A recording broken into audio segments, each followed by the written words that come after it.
Well, this is the Volkswagen Virtus GT Plus Sport, and it's done something rather special.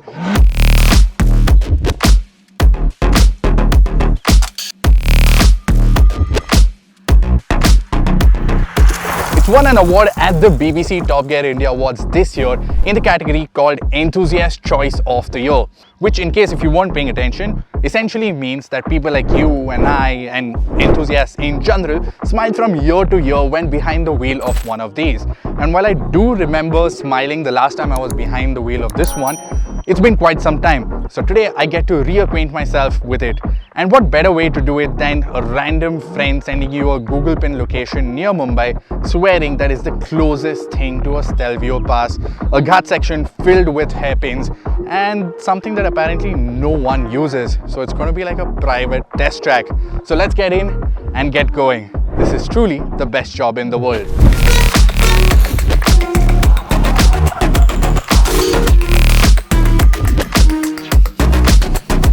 First things first, so what makes this car special? Because at first glance, the Volkswagen Virtus might seem like just another smartly dressed sedan. It has the right proportions, the clean German lines, and that unmistakable sense of purpose in its design. But then there's the GT. Two letters, if you know your history, carry quite a bit of weight. Now the badge isn't just a marketing afterthought. It's not a sticker someone in marketing slapped on the boot after lunch. No, this comes from something real, the GT lineage.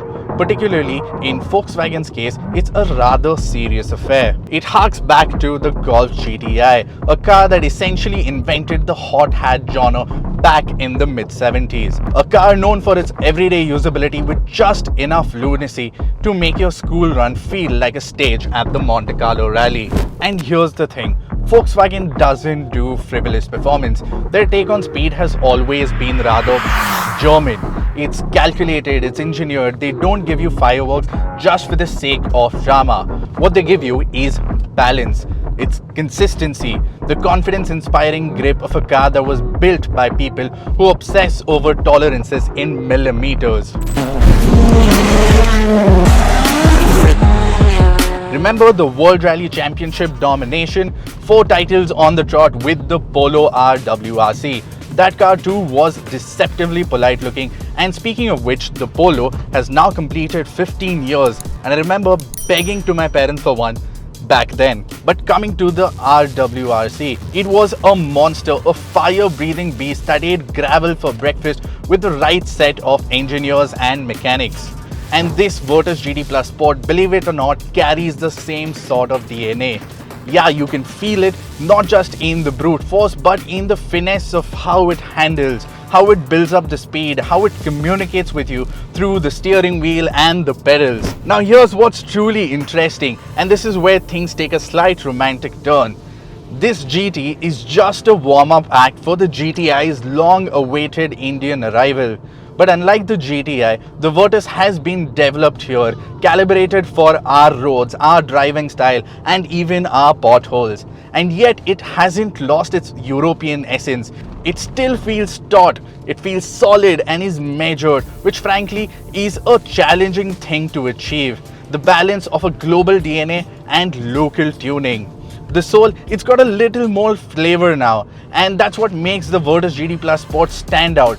It's not just a car with a badge and a paint job, it's a GT with roots, and surprisingly, those roots run deep in the Indian soil. The GT gets some unique styling bits, the blacked out roof, those dark alloys, the subtle but aggressive rear spoiler, and of course the GT badging on the grille, the rear, and even on the infotainment screen to remind you that you are behind the wheel of something special. Under the hood, you get a 1.5-litre turbocharged engine producing 148 brake horsepower and 250 Newton meters of torque, and also a DSG gearbox that shifts faster than you can say direct Schaltgetriebe, which is direct shift gearbox in German. Volkswagen has always been one of the front runners in the double clutch automatic gearbox, and this unit has come a long way. It's much smoother, quicker to respond, and those gear shifts are instantaneous. Put your foot down and it will happily rev out to 6,000 RPM, which for a turbocharged engine is pretty special. This thing moves from 0 to 100 in under 10 seconds, which is quite brisk. And thanks to its 4-cylinder setup, it's smooth, refined and incredibly responsive. And then there's the TSI Evo, which shuts 2 of the 4 cylinders when you are cruising along, when you are feathering the throttle to increase efficiency and pretty much double the mileage, so you can save up on fuel for what we're about to do next.